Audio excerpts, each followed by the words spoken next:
শীতকাল মানেই হলো পছন্দের নানা রকমের খাওয়া দাওয়া। সেই কারণে আজকে বানিয়ে নিলাম শীতের নতুন আলু দিয়ে আলুর দম আর বড়ি দিয়ে বাঁধাকপির ঘন্ট। এই ছিল আমার বৃহস্পতিবারের নিরামিষ লাঞ্চের মেনু। আর রাতে একটু বানিয়েছিলাম গাজরের হালুয়া। সুপ্রভাত বন্ধুরা, আরও একটি নতুন ব্লগে আপনাদের সকলকেই স্বাগত জানাই। আশা করি আজকের ব্লগটাও আপনাদের ভালো লাগবে। চলুন আমার সঙ্গে থাকুন আর পুরো ভিডিওটা দেখতে থাকুন। সকালে যা থাকে কাজকর্ম সব কিছু সেরে নিয়ে রান্নাঘরে চলে এসেছি। তো সবার আগে একটু বাঁধাকপির ঘন্ট বানাবো বড়ি দিয়ে। তো সেই কারণে সব কিছু রেডি করে নিয়েছি। বাঁধাকপিটা কেটে বেশ ভালো করে ধুয়ে নিয়েছি, আদা আর কাঁচা লঙ্কার পেস্ট করেছি, টমেটো, মটরশুঁটি আর আলু সব কিছুই রেডি করে নিয়েছি কাটাকুটি করে। আর পুজো তো আমার সকালেই দেওয়া হয়ে যায় প্রত্যেক দিনই। আমি সবার আগে ঠাকুরের পুজো করি, তারপরে আমি রান্নাঘরে যাই রান্নাবান্না করতে। আজকে যেহেতু বৃহস্পতিবার, তো সেই কারণে একটু সময় লেগেছে পুজোটা করতে। তারপরে আর কি রান্নাঘরে চলে গেছিলাম সমস্ত কিছু রেডি করতে। ব্রেকফাস্টটাও করে নিয়েছিলাম আর এবারে রান্নাবান্না করা স্টার্ট করে দিলাম। সবার আগে বাঁধাকপির ঘন্টটা করব একটু বড়ি দিয়ে। তো সেই কারণে সরষের তেলটা গরম করে বড়িগুলোকে একটু ভেজে তুলে রাখলাম। আর ফোড়নে দিয়েছি 5 ফোড়ন আর শুকনো লঙ্কা। তারপরে কেটে রাখা আলুটাও দিয়ে দিলাম। আর এবার আমি এর মধ্যে দিয়ে দেবো স্বাদ মতো নুন। আলুটাকে একটু নেড়েচেড়ে নেব। আর তারপরে এর মধ্যে দিয়ে দেবো মটরশুঁটি আর টমেটো। ভালো করে একটু আলুটাকে ভেজে নেব। আর এবার আমি বেটে রাখা মশলাটা দিয়ে দেবো। এখানে আদা আর কাঁচা লঙ্কার পেস্ট আমি দিয়েছি।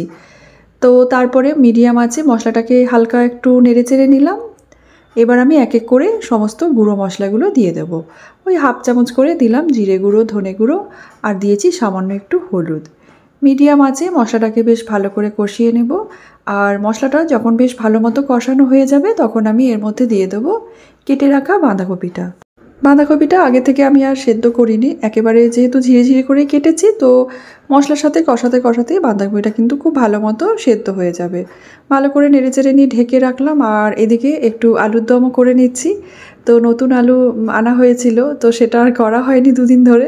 তো ভাবলাম আজকে একটু আলুর দম করে নিই, দুপুরেও খাওয়া হবে আর রাতে একটু রুটি বা পরোটা দিয়েও খাওয়া হবে। নুন আর হলুদ দিয়ে ভালো করে নেড়েচেড়ে ঢেকে রেখে আলুটা প্রথমে ভেজে নেব। আর এদিকে বাঁধাকপির তরকারিটাও আরেকবার নেড়ে নিচ্ছি। তো এখনও হয়নি, আর একটু হতে বাকি আছে। ঢাকনাটা খুলে নিয়েছি। আর একটু নুনটা কম হয়েছিল, নুন দিলাম আর একটু চিনি দিয়ে দিলাম। নিরামিষ রান্নাবান্নাতে একটু চিনি দিলে কিন্তু দেখবেন খেতে বেশ ভালো লাগে। আর এবার ঢাকনাটা খুলে নিয়েছি। ভেজে রাখা বড়িটাও আমি দিয়ে দিলাম। বড়িটা আমি একটু ভেঙে নিয়েছিলাম, ছোটো ছোটো টুকরো করে নিয়েছি। তো ভালো করে নেড়েচেড়ে নিয়েছি। আর বাঁধাকপিটা কিন্তু সেদ্ধ হয়ে গেছে। নামাবার আগে ধনেপাতা কুচি, গরম মশলার গুঁড়ো আর একটু ঘি দিয়ে কিছুক্ষণ ঢেকে রেখে দিয়েছিলাম। তৈরি হয়ে গেছে আমার আজকের রেসিপি বড়ি দিয়ে বাঁধাকপির ঘন্ট। এটা কিন্তু রুটি, পরোটা, ভাত সব কিছুর সাথেই ভালো লাগে। বিশেষ করে খিচুড়ি দিয়েও কিন্তু খারাপ লাগে না বাঁধাকপিটা। আমার তো খুবই ভালো লাগে। যাই হোক, আলুগুলো এদিকে আমার বেশ ভালো মতো ভাজা হয়ে গেছে। আর এবার আমি ওই তেলের মধ্যে গোটা গরম মশলা আর তেজপাতাটাও দিয়ে দিলাম, একটু জিরেও ফোড়ন দিয়েছিলাম। এবার আমি একটা মশলা এখানে দিয়েছি, আদা, টমেটো আর কাঁচা লঙ্কার পেস্ট। একই সাথে আমি দিয়ে দিলাম কিছুটা মটরশুঁটি আর একটু নেড়েচেড়ে নিলাম।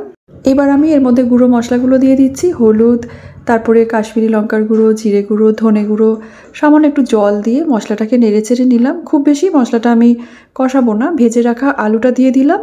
এবার আমি আলু আর মশলা একই সাথে কষিয়ে নেব। একেবারে গ্যাসের ফ্লেমটা লোতে করে দেব। ঢেকে রেখে আমি মশলাটাও কষিয়ে নেব। আর আলুটাও কিন্তু বেশ ভালো মতো ভাজা হয়ে যাবে, আলুর ভেতরে মশলাটাও চলে যাবে। তো ঢেকে রেখে ভালো করে নেড়েচেড়ে একটু সময় নিয়ে কষিয়ে নিয়েছিলাম। তো এভাবে ভেজে কষিয়ে রান্না করলে কি হয়, আলুটা আর সেদ্ধ করারও প্রয়োজন পড়ে না। একটু ভেজে রান্না করলে এই আলুর দমটা খেতে কিন্তু খুব ভালো লাগে। তো নুন আমি দিয়ে দিয়েছি একটুখানি, আর ভালো করে একটু নেড়েচেড়ে নিলাম। এবারে আমি গরম জল দিয়ে দিলাম। ঢেকে রেখে রান্নাটাকে করে নিয়েছি আর একটু চিনি দিলাম। ব্যাস, আলুর দমটা রেডি হয়ে গেছে। নামাবার আগে ধনেপাতা কুচি আর ঘি আর দিলাম গরম মশলার গুঁড়ো।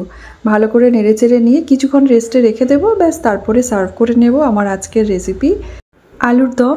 আর এই আলুর দমটা দেখলে কিন্তু সত্যি কথা বলতে লুচির কথা ভীষণভাবে মনে পড়ে। আমার তো আলুর দম আর লুচিটা ভীষণ প্রিয় একটা খাবার।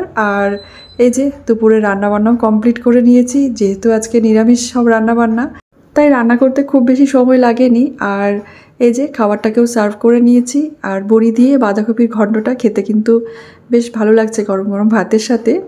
আর বললাম না, বাঁধাকপির তরকারিটা আমার কিন্তু আবার খিচুড়ি দিয়েও বেশ ভালো লাগে খেতে। তারপরে একটু আলুর দমটা দিয়েও ভাতটা খাচ্ছি, আর আলুর দমটা রেখে দেবো রাত্রে, একটু দেখা যাক লুচি পরোটা বা রুটি যাই হোক কিছু একটা করব। আর রাতে একটু গাজরের হালুয়াও করবো, দিয়াদেশা বেশ কিছুদিন ধরে খেতে চাইছে।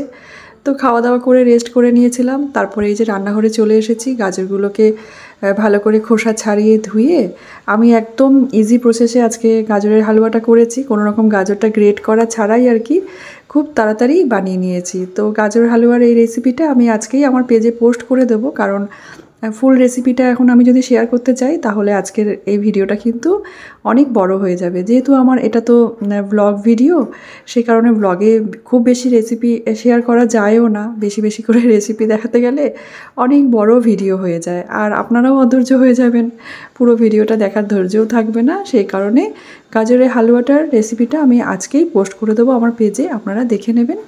কোনো রকম গাজর গ্রেট করা ছাড়াই কিন্তু খুব সহজেই আজকে আমি এই গাজরের হালুয়াটা বানিয়ে নিয়েছি, একদম অল্প সময়ের মধ্যেই হয়ে গেছে।